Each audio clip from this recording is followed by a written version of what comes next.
super bien.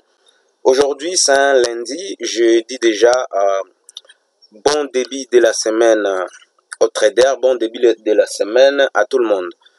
Dans cette vidéo, nous allons essayer de voir un peu la stratégie sur Forex avec ces nouveaux robots Royal Grid EA. C'est vrai qu'après plusieurs tests, j'ai remarqué que les robots tournent mieux chez Forex que sur Derive. Voilà, notamment, j'ai lancé les robots sur Forex. Nous allons essayer un peu de voir comment évoluent ces robots sur Forex. Et j'ai pu mettre un compte là, démo, pour voir. Et je vais vous partager les coordonnées de ces comptes. Nous allons voir ensemble les drawdowns, comment est-ce qu'ils se comportent, la stratégie en question. Voilà.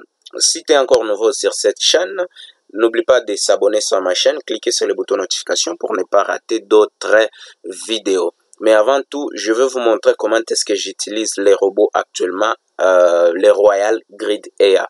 Voilà.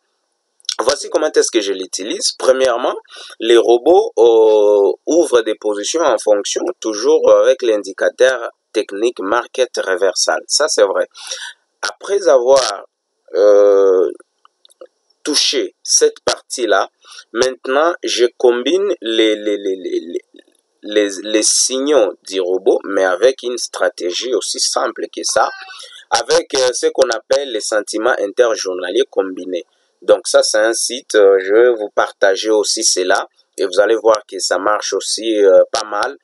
Ça, c'est un site où on publie journalièrement, on fait des mises à jour par rapport aux combinaisons, aux paires de devises qui semblent aller trop, par exemple, en buy, en sell, ainsi de suite.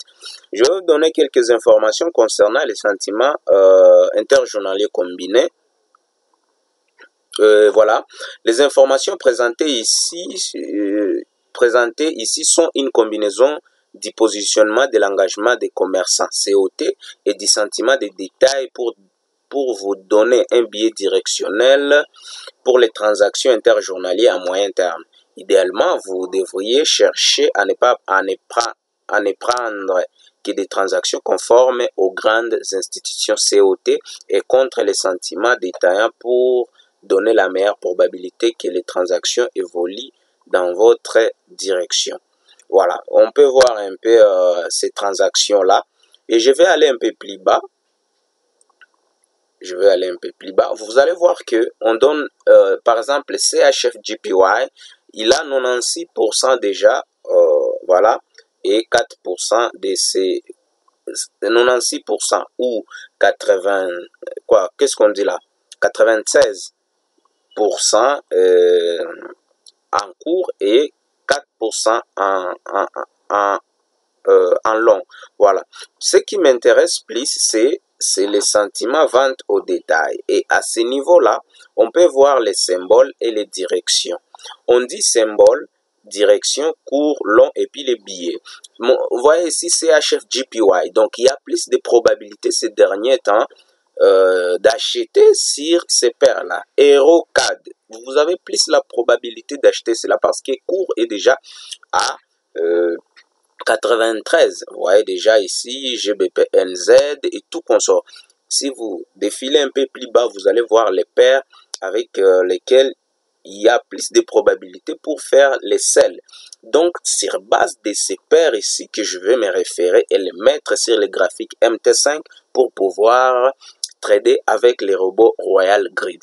Maintenant, vous allez voir ici, j'ai CHF CAD, Euro CAD, NZ, GBP NZ, Euro NZ, Euro ISD, Euro JPY, ISD G4. Je ne vais pas prendre tout, mais néanmoins, je vais prendre les 6 ou 7 positions. Par exemple, les 3 buy et de ce côté 3 sell et j'ouvre des positions.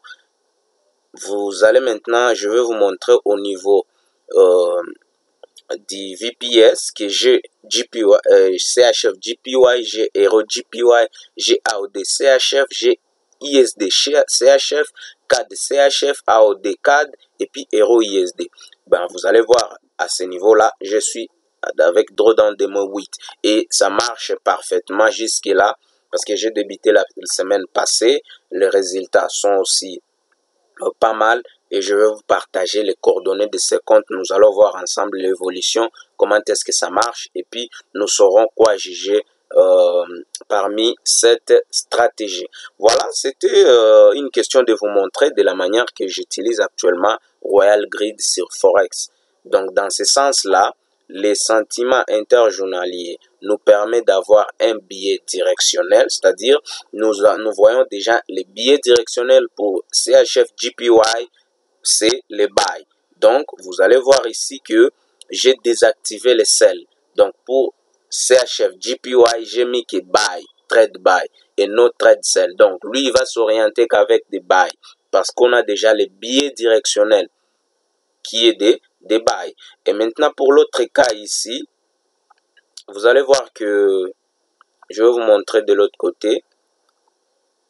Si j'essaie un peu de défiler un peu plus bas, avec 4 CHF, c'est vendre. Donc, nous allons chercher qui des positions sell. CHF, CAD, quoi? CAD CHF, ici, vous voyez, lui ne prend que des positions sell. Il essaie de récupérer des positions sell et c'est dans ce sens-là que nous essayons d'évoluer.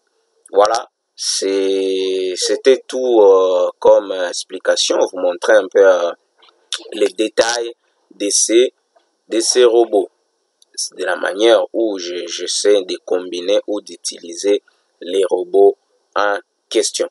Voilà, c'était tout. N'oubliez pas de s'abonner sur ma chaîne si ce n'est pas encore fait. Cliquez sur le bouton notification pour ne pas rater d'autres vidéos. Rendez-vous au prochain numéro. Ciao.